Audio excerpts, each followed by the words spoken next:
You're listening to Moviesucktastic.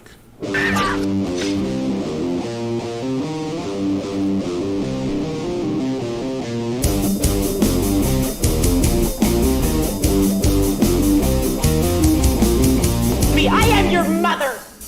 Do you understand? All I do is worry and slay and defend you. And all I get back is that fucking face on your face.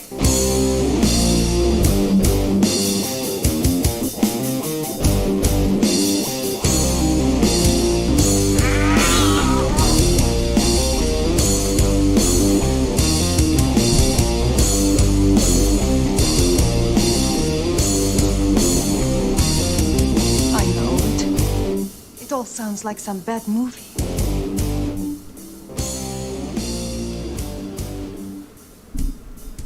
That's what we do here. Bad movies. And occasionally good ones. That's coming up soon. I mean, not cool. Soon. I mean, January will be... I mean, listen, we're only 3 months away, so... Already? Yeah. Well, let's not talk about that. Welcome to Moviesucktastic. The chipper one here is Scott, and the gloomy one there is Joey. Am I that gloomy, though? You're bringing it down with the whole January thing. Am I? Yeah. I'm sorry. In this episode, we're reviewing the film Hereditary. Yes, Ari Aster. This is his directorial debut. Ari Aster went on to do other films such as Midsommar and Beau is Afraid, which I have not yet watched. I will. It's the only one I haven't seen that he's done now because I waited too long to watch Hereditary. But I'm going to watch that. Probably going to watch it tomorrow at work because I got to go in. Which one? Beau is Afraid. It's a long film, and you got to pay attention, and you're going to have to watch it more than once. So give yourself a block of time. Oh, no kidding. Okay. All yeah. Right. Yeah, I think at work is probably better. If I do it at home, there's too many interruptions. My children walk into the room, and I'm not kidding. We watched Hereditary last night. It's a 2-hour and 7-minute movie. It took almost 3 hours to watch. I hate that. Oh, that's horrible. Yeah. It's like, fucking kidding me. It's a joke. And you're talking to somebody. It's like you're talking to some. Yeah, I'm sorry, go ahead. No, I was like, it's like a game. One of our children will come into the room, and Mary and I will look at each other like, how long did we make it? And then we'll pause it, and it'll be like 3 minutes and 12 seconds. It's like, whoa, 3 minutes and 12 seconds. That's how long we made it before we were interrupted. Great. Yeah, I mean, I hate that so much, but you're talking to the guy who sat through the Zack Snyder Justice League in one sitting, so I don't mess around. No pausing, baby. No pausing. No pausing. Yeah. So I've been dying to talk to you about this because I'd seen it a while ago. I forget when exactly, but right up front, what'd you think? What are your feelings? This movie was fucking awesome. I love this movie, and the only thing that I had seen by Ari Aster up until this was Midsommar, which I also loved. So many layers in that, so many little hidden Easter eggs that you got to, find, and it just is really, really, really good. I mean, really good. So I was not surprised that I enjoyed this one as much as I did as well. And as far as storytelling and things like that, yeah, there's Easter eggs all throughout, but it is by no means a confusing film. You know what the fuck is happening. Oh, yeah. It's A24. I mean, yes and no. It's basically like an art house type film, and sometimes you got to find that ending explained video because it's like, what the fuck did I just watch? This is not like that. You know exactly what you're seeing, and if as long as you pay attention just a little bit, you'll be fine. What did you think of the film? All right, so my hatred of movies that involve covens of witches with intricate plots yes. To manipulate events. This is the one of the few films that gets a pass on that. Okay. Because the film is so well done, and it's realistic, and the film's almost like a metaphor of itself. So it works for that. Now, the one way I would describe this film to someone is it's a cross between Ordinary People and I forget what else I compared it to. But like the basic plot is like Ordinary People. Oh yeah, Ordinary People and The Exorcist or Rosemary's Baby. Sure. You know? Okay. Yeah, and so because there's a theme in Ari Aster's films, and I've narrowed it down. The quintessential theme that runs through all three of his films so far is that family sucks. Yeah. Wholeheartedly, it just sucks. And in this one, it sucks because, and so it's something that's not really touched on in the film, but I think it comes through the film and how the film is portrayed. Is like when you start the film, if you're not aware that there's a supernatural aspect or a cultish aspect to it, then in the a lot of the actions of these characters, a lot of their like the flashing lights and hallucinations and stuff, right. A lot of them are symptoms of schizophrenia. And the title of the film, Hereditary, kind of leans to the idea of like, I mean, the film, you could remove that cult aspect of the film, and it would still be a gripping family drama about, hereditary neurosis. Oh yeah, well, I mean, when Toni Collette, Annie's character, she goes to a meeting for losing a loved one, and she starts talking about her mom. And then starts talking about her dad, and then starts talking about her brother, and it's all bad. She talks about how her dad starved himself because he had dementia and whatnot. Obviously not the case. Obviously something that her mother did to her father on purpose. Her brother hung himself because he accused his mother of putting people in him. Absolutely. Or trying to. Yeah, 100% true. I mean, as you watch the film, you realize that, everything that she's saying is her mom's doing. And then, of course, her mom not really caring about the daughter because she wanted a son. And she wanted grandchildren that were male so that they could do this ritual, which comes to fruition later in the film. So it's interesting how bad of a family hers is, and she just talks about it for like a minute and a half during that meeting, and as you watch it, you're like, holy fuck. Get that slow pan in. Yes. Ari Aster's his direction is just, I love it. It's really just good. Yeah, he knows how to use the camera, and he knows exactly what he wants to say. I mean, I hate gushing about a director. No, you're not wrong. I mean, a lot of them. I mean, he's only made 3 films, but they are all excellent. I mean, I haven't seen Beau is Afraid yet. I'm assuming I'm gonna really enjoy it. I can't wait to talk to you about Beau is Afraid. Yes. So, yeah, I mean, he was making short films, student films and short films, up until he got the Hereditary, which A24 had seen some of his short movies, and they immediately optioned him to do a full feature-length movie, which turned out to be Hereditary. And up until Everything Everywhere All at Once, it was A24's highest grossing movie.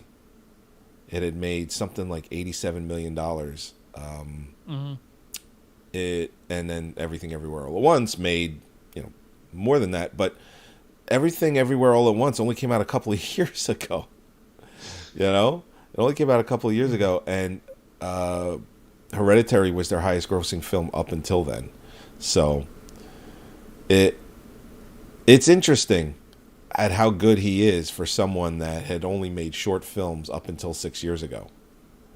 He's got a vision. I mean, and he's got this underlying theme of like, just shitty families, or he just, And Beau is Afraid is no different. It's no different. Now No, I know my nothing. favorites. Hold on. I'm sorry. I want to interrupt you real quick. No. I know nothing about Beau is Afraid. Should I go in? That's how I went in. Yeah. Yes, that's how I went in. So okay. I definitely want you to do the same thing. So, like, you're not going to tell me if it's like thriller, psychological, horror. Like, you're not going to even tell me that. Just go in blind. No, yeah. I mean, I saw the trailer, and that's what interested me. It's before I knew it was an Ari Aster film. Otherwise, I would have just dove in. I didn't even watch a trailer. I know nothing. Yeah. So you know less than I did because I didn't see. All I saw was the trailer. But don't bother with the trailer. Just go in. Just go in. All right, I'm going to do that. Totally going to do that. Just be Ari Aster is for an experience. No kidding. All right, Ari Aster is making another film with Joaquin Phoenix. I think it's coming out next year. Well, he's plenty of time to disappoint me. We'll see if it happens. I don't know, man. He does these things slowly. He develops everything and then makes the film. I have a feeling that he's going to be making films that we enjoy for a while. I really do. So, as a matter of fact, I thought I looked up what his next film is. I don't even know if I want to know. Well, hold on. I have it. I'm just right glad here. I have. I'm just glad that I have some new directorial heroes since the old ones have burned me and left me, crying in the dust. Yeah. He's got it's in post-production, so it's done. Ooh. Yeah. Okay. This one. What's it called? It's called Eddington, and it's about a bear. No. Revolves around a couple stranded in a small New Mexico town during the pandemic. Initially welcomed, the town takes a sinister turn by nightfall.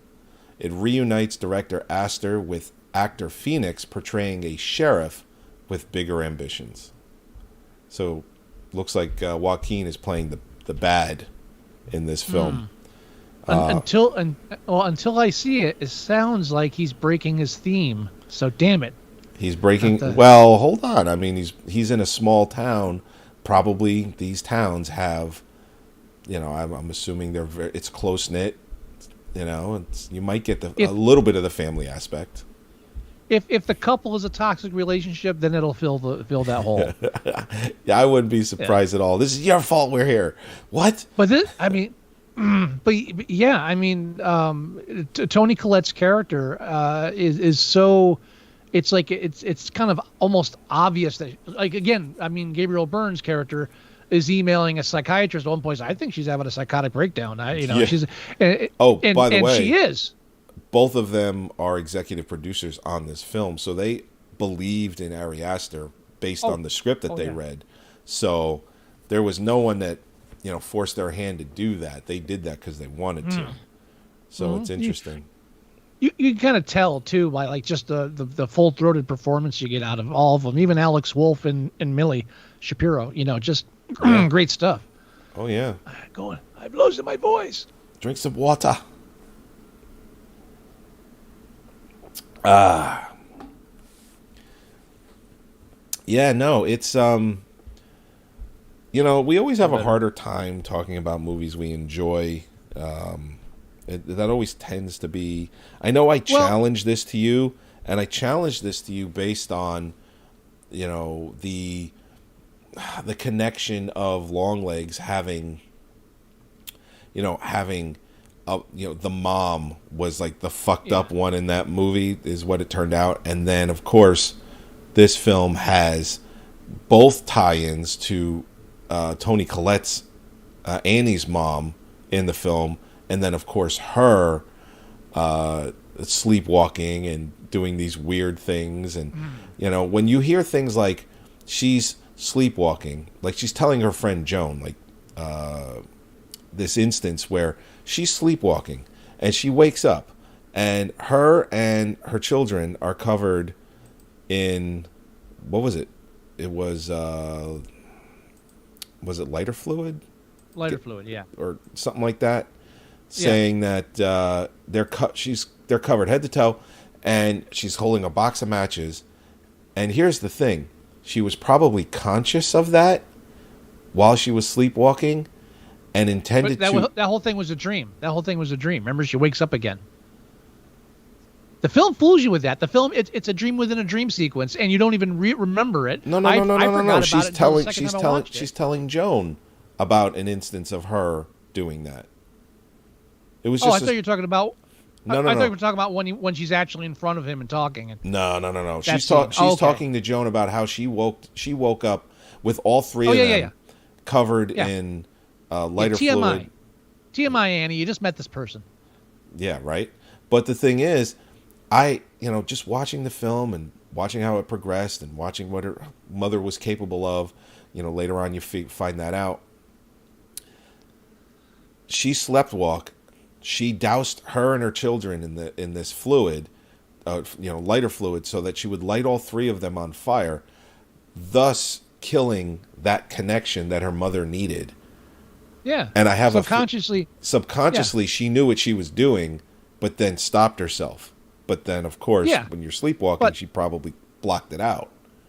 Right, but it seems extremely like a schizophrenic episode, and of course, but again, that's why I said that's why the film's logic works so well, is because you can see it as a film about hereditary mental illness and the family disintegrating around that. So here's an idea. Let's take a look at the part of the film that I would usually be shitting on right now: the cult manipulating everything. Oh, right, yeah. Yeah. So I mean, like it's done so well. They do. Like, they start right out of the opening, like the funeral with the smiling guy and the symbol that she's wearing and putting the stuff on the lips. I mean, but it's the manipulation part. So because I can't sit here and say, oh, it's stupid, because how did they arrange to have Charlie decapitated? Because that's part of the ritual, is 3 decapitations, and she's the first decapitation of the 3. And also, it's the act that releases Pyman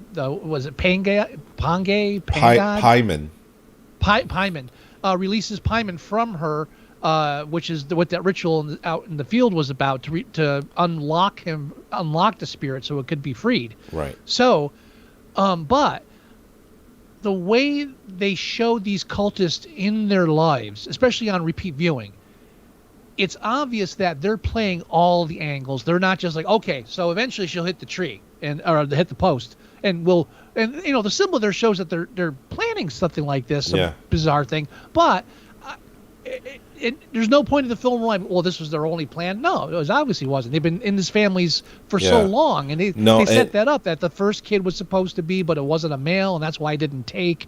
And so the second one, I mean, it's such a masterful use of that trope, that cliche that I hate so much, that I had to keep reminding myself that it's Scott, this is a witchcraft. I know, but it's good. Well, here's the thing too. I mean, like with the pole, that cult, the emblem is embossed or carved into it. So right, you can pretty much deduce that they probably did some ritual with that post, which pushed them towards it in some way that it would kill her. Right, and given that the film shows us actual physical ramifications of supernatural manifestation, if you want to throw those words around, sure, it's believable to me that they could actually be forcing things with it. I mean, once you see the severed headed body flying through the air, okay, all bets are off. I don't really. You didn't have a chance from the beginning if that kind of shit's going on. So yeah, when I see that, I could believe that somehow they kind of pushed them towards that. Drew them toward. I'll take that any day. Yeah. I mean, the film, it's just, but also again, my favorite scene of that whole movie is the dinner scene. Oh, this is after the daughter. With that fucking face on your face. Yeah, when it's just the 3 of them. Yeah. Oh, and that's where I keep getting flashbacks to Ordinary People. I mean, if any of you whippersnappers out there are listening and you don't recognize the name of that film, go back and check it. There's a reason why that was an Oscar winner back then. That is and I don't like dramas. I'm not a big won family drama. Ooh, but won Best Picture in 1981, I believe. Something like that. Yeah, it was. You're the number man. No, it was. It came out in 1981. Won Best Picture. It beat the film Reds, which was directed by Warren Beatty. And yeah, but the thing is, that movie was expected to win everything, and Ordinary People. It was like this silent, it just won, and it was one of those upsets because Beatty got Best Director, and then that got Best Picture during a time when picture and director never split, whereas it's more common now. It's more common in the last 10, 15 years. Yeah, it was never common, and it was like this huge upset, like Reds was supposed to win it all, and Ordinary People beat it for Best Picture. So yeah, but I mean, like Ordinary People, some of the scenes in there are like that dinner scene where I'm like, I'd feel safer if one of these people had a gun. Yeah. And Gabriel Byrne playing like the meek in the middle father trying to hold it all together. I mean, it's probably the best performance I've seen out of him in ages. Because he doesn't pick his roles too wisely. No. I don't think. Yeah, remember End of Days? Yeah. There you go. Yeah. He played the devil. Yes, he did. Yes. Yes, he did.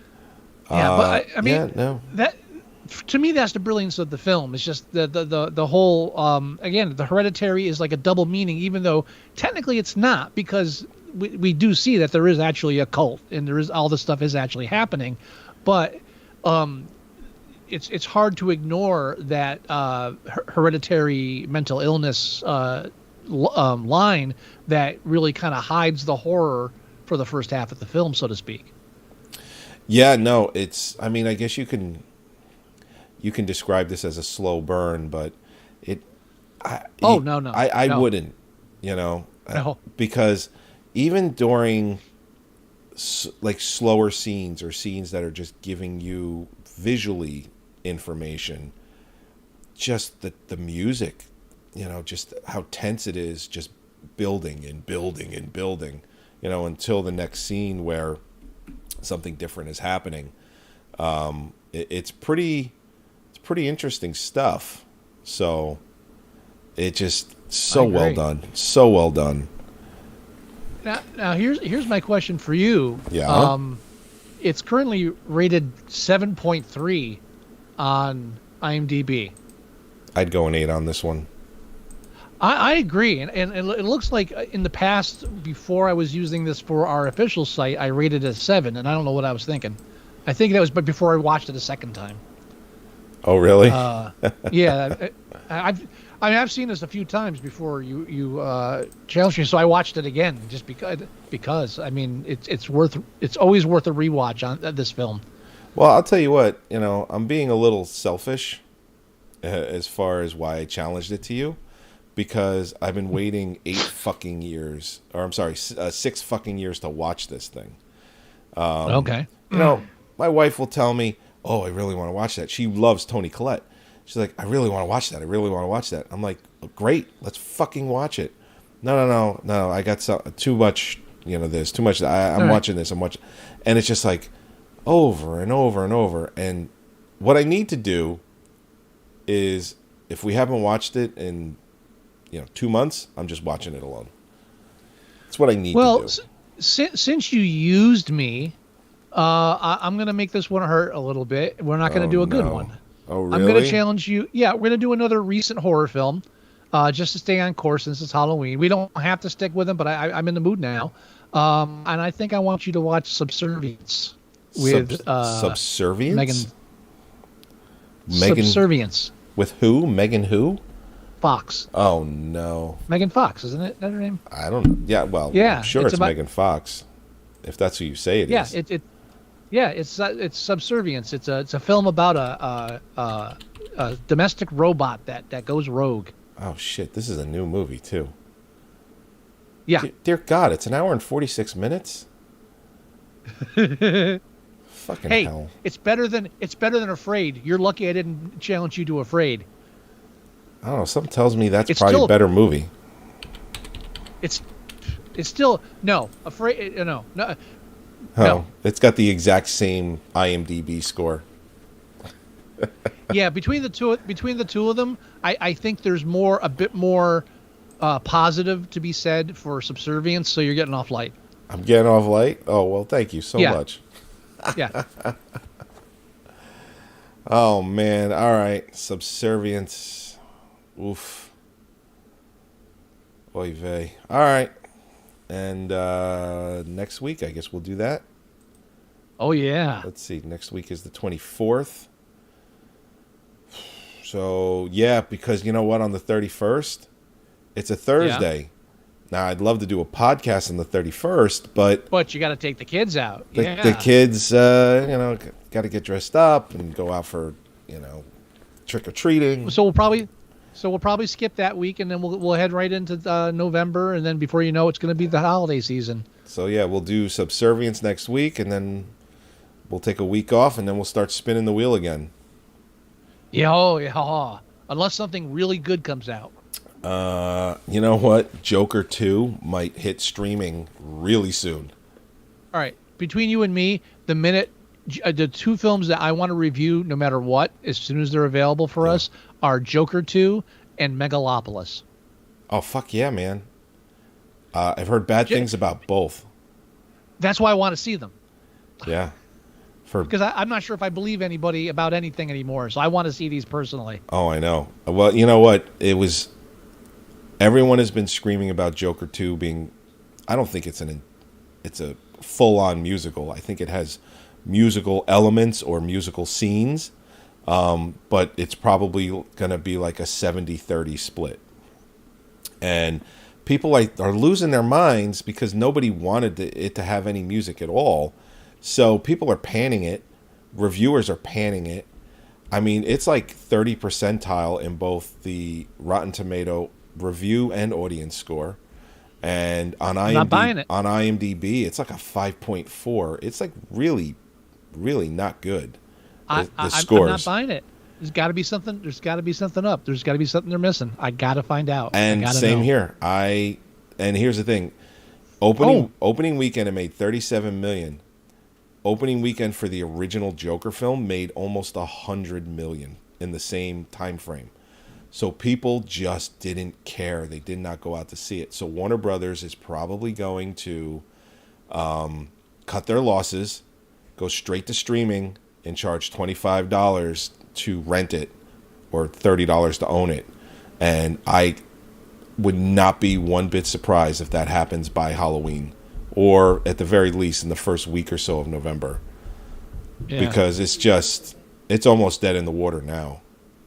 It had an 80% drop in box office in its second week. It's pretty bad. Dying to see it. Oh, and by the way, guess what Wesley's taking me to see next week. In the movies? Yes. Oh, you won't guess. I'm sorry. Phantom of the Paradise. Oh, okay. Nice. And Paul Williams is going to be there at the showing. Is it like 50th anniversary? Came out 74, I think. Yeah. Something like that. Yeah, that's why Paul Williams is going to be there. That's awesome. We're in the we got the nosebleeds. We're in the balcony, but it's going to be a fun. Wow, Phantom of the Paradise. That's going to be I'm happy for you. 50th anniversary. It's cool. Yeah. Not the biggest fan of that movie, but 50th anniversary. I mean, how could you not? And it's in what is it in the Dallas area? Yeah. Yeah, I think it's Dallas Theater or something like that. That's great. It's at the theater. It's at the theater where they actually filmed the movie. I forget which theater it is, but there's a theater in Texas in Dallas. I didn't realize that they filmed it in Texas. 1 and 2, that you live that close. Well, I think it's like the one scene. Yeah, me neither. So Wesley got it all together. So we're gonna go see that. That's awesome. Good stuff. Enjoy that. So next week is Subservience. Subservience. Yeah. Thanks.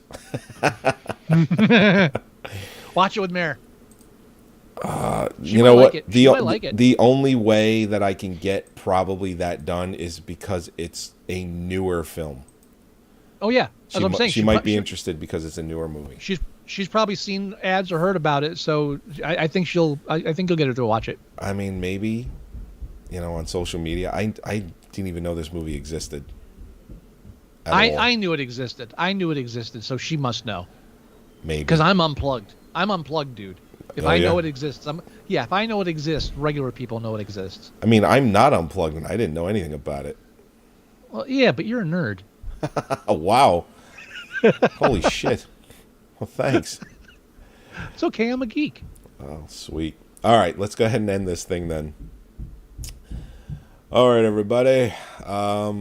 Thank you, as always, for joining us for yet another episode of Moviesucktastic. This is episode 426. You can go to our brand new website, and you can download the show, you can listen to the show, or you can click on the YouTube link, and you can watch the video live every Thursday, or you can just watch it after it's been recorded. You can go to iTunes and you can download and listen to the show there as well. You can go to facebook.com/moviesucktastic, and you can just see everything that we post, from movie trailers to news to when we go live, etc., etc., etc. If you want to leave us email, it's themovieguys@moviesucktastic.com. If you want to leave us voicemail, it's 908-514-4470. You can download our podcast player at moviesucktastic.com/mst.apk, or just download your favorite podcast player and do a search for Moviesucktastic. We come right up. Do you have any words of wisdom, Mr. Wilson? I slave for you, I protect you, and all I get back is that fucking face on your face. Yeah, that fucking face on your fucking face. Such a great line. All right, everybody. We'll talk to you next week when we review Subservience. Should be a good one. Bye-bye. Later. Later. Open the pod bay doors, Ham.